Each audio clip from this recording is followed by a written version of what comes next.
Hi అండి, అందరికీ నమస్కారం. ఈ వీడియోలో నేను మీకు మన గోదావరి జిల్లాల స్పెషల్ స్వీట్ రెసిపీ ఒకటి ప్రిపేర్ చేసి చూపిస్తానండి.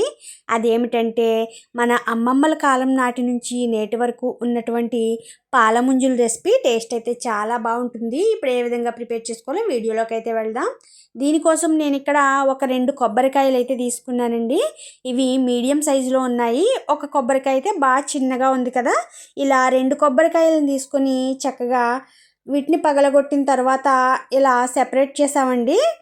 ఈ పైన ఉన్నటువంటి బ్రౌన్ కలర్ ఉంది కదండి, ఈ పార్ట్ అంతటిని తీసివేసి చక్కగా మిక్సీ పట్టాలండి. లేదు అంటే కొబ్బరి కూర తీసుకుంటాం కదా, దాంతో అయినా కొబ్బరి తురుము అయితే ఇలా ప్రిపేర్ చేసుకోవాలి. ఇక్కడ నేను బ్రౌన్ కలర్ పార్ట్ ఉంది కదండి, ఆ తొక్కంతా చక్కగా తీసివేసాను. ఇదిగోనండి, ఒక మిక్సీ జార్ తీసుకోండి. ఇందులో ఈ కొబ్బరి ముక్కలను అయితే చక్కగా వేసుకోవాలి. కొబ్బరి ముక్కలను వేసి ఇది కొబ్బరి తురుము అయితే చేయాలి. మిక్సీ పట్టానండి కొబ్బరి తురుము. ఇదిగో చూసారా, ఈ విధంగా కొబ్బరి తురుము అయితే రెడీ అయింది. నాకు మిక్సీ జార్ చిన్నది కదా, నేనైతే 2 సార్లుగా వేసుకున్నాను కొబ్బరి ముక్కల్ని.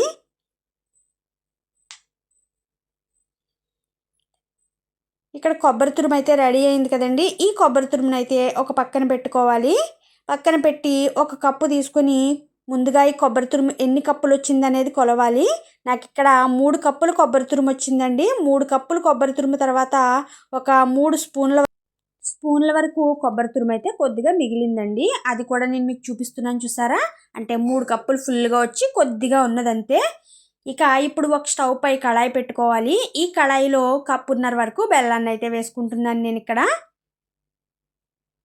ఇదిగో చూసారా, కప్పున్నర వేసుకోవాలి. ఇందులో ఒక పావు కప్పు వాటర్ వేసుకోవాలి. అంటే మీరు తీసుకున్న దానికి సగానికి అయితే తీసుకోండి బెల్లాన్ని. అంటే మీరు 2 కప్పుల కొబ్బరి తురుము తీసుకుంటే 1 కప్పు వేసుకుంటే సరిపోతుంది. ఇక్కడ బెల్లం నేను ఇక్కడ 3 కప్పుల కొబ్బరి తురుము తీసుకున్నాను కనుక కప్పున్నర అయితే వేసానండి. ఈ బెల్లంలో ఒక పావు కప్పు వాటర్ వేసుకుని చక్కగా ఇలా కరిగించుకోవాలి. బెల్లం అంతా కరిగిన తర్వాత మనం రెడీ చేసి పెట్టుకున్నటువంటి కొబ్బరి తురుము అయితే ఇందులో వేసుకోవాలి. వేసుకొని మొత్తం ఇలా మిక్స్ చేయండి.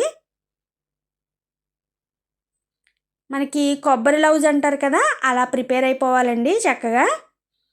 ఇందులోనే కొద్దిగా ఇలాచీ పౌడర్ వేసుకొని మొత్తం ఇలా మిక్స్ చేయాలి.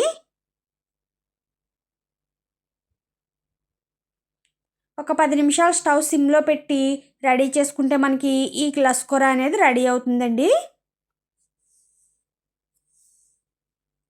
ఇదిగో చూసారా, ఉడుకుతూ ఉంది కదా. మనకి చక్కగా జిగురుగా రావాలండి. అంటే ముట్టుకుంటే ఇలా జిగురు అంటుకునేలా ఉంటే మనకి రెడీ అయినట్టే. లేదు అంటే కొంచెం చల్లారనిచ్చాక ఇలా బాల్లా రావాలండి మనకి. ఇక్కడ నాకు వేడిగా ఉంది. ఇదిగో చూసారా, ఈ టైంలో స్టవ్ ఆఫ్ చేసి పూర్తిగా చల్లారనివ్వాలి. ఈలోపు స్టవ్ పై ఒక కళాయి పెట్టుకొని మనం ఏ కప్పుతో అయితే బెల్లం కొబ్బరి తురుము కొలుచుకున్నామో అదే కప్పుతో పాలు అయితే వేసుకోవాలండి. ఇక్కడ నేను 4 కప్పుల పాలు వేసుకుంటున్నాను. తర్వాత 1 కప్పు వాటర్ అయితే వేసానండి.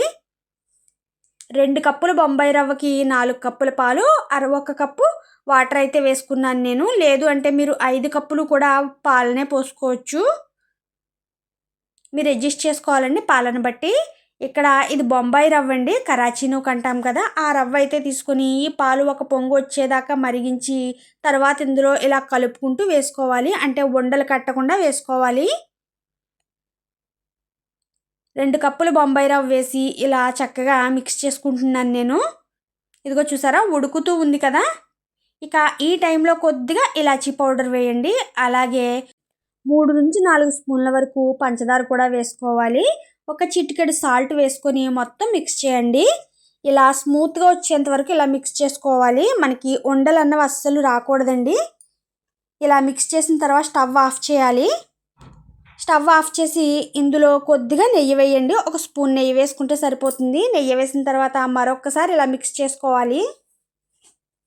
ఇప్పుడు పూర్తిగా చల్లారేంత వరకు పక్కన పెట్టుకోండి. ఇదిగో చూసారా ఎలా ఉందో. ఇది చల్లారాలి మనకి. ఇక్కడ కొబ్బరి లౌజ్ కూడా చల్లారింది కదా. ఈ లౌజ్ని అయితే చక్కగా కొబ్బరి ఉండలుగా ప్రిపేర్ చేసుకోవాలి.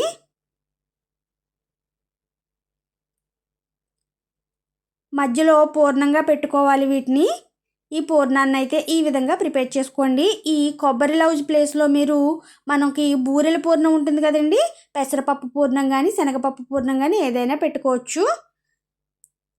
ఇక్కడ ఈ బాల్స్ అన్నిటిని పక్కన పెట్టుకోండి. ఇప్పుడు స్టవ్ పై కళాయి పెట్టుకుని అందులో డీప్ ఫ్రైకి సరిపడా ఆయిల్ వేసుకోవాలి. ఈ ఆయిల్ అయితే చక్కగా వేడవ్వాలి. ఈ ఆయిల్ వేడయ్యేలోపు అయితే మనం ఈ పూర్ణాలను అయితే ప్రిపేర్ చేసుకోవాలి.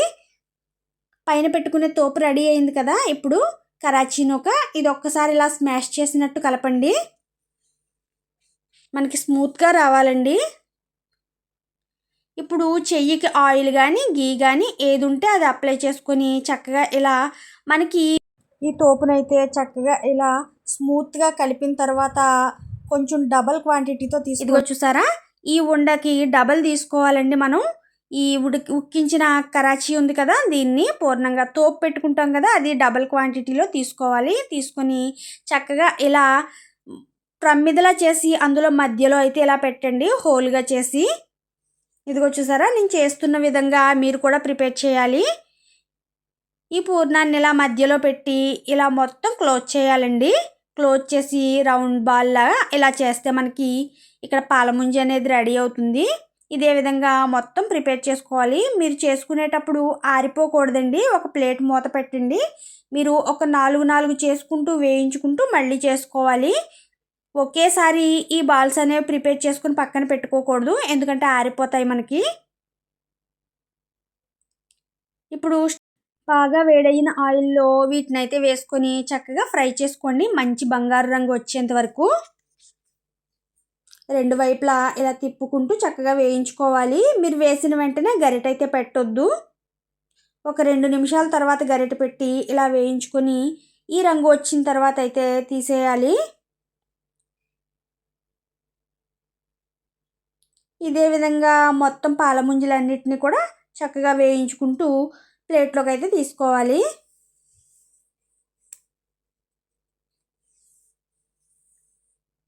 చూసారా ఎంత బాగా వస్తున్నాయో. మీరు కూడా తప్పకుండా ట్రై చేయండి. మన ఛానల్ ఎవరైనా ఫస్ట్ టైం కనుక ఎవరైనా చూస్తే 2-3 వీడియోలు చూడండి. మీకు నచ్చితే తప్పకుండా సబ్స్క్రైబ్ చేసుకోండి. ఇక్కడ పాలముంజలు చూసారా ఏ విధంగా ప్రిపేర్ అవుతున్నాయో. ఈ ప్రాసెస్లో మీరు కూడా ట్రై చేసి చూడండి. అంతేనండి, మనకి పాలముంజలు అయితే రెడీ అయిపోయాయి.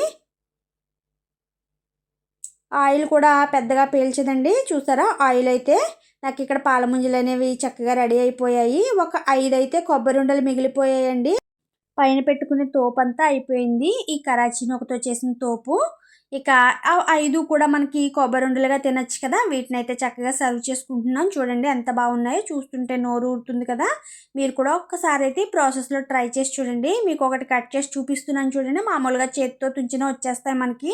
చాలా స్మూత్గా భలే ఉంటాయండి. టేస్ట్ అయితే తినే కొద్దీ తినాలనిపిస్తుంది.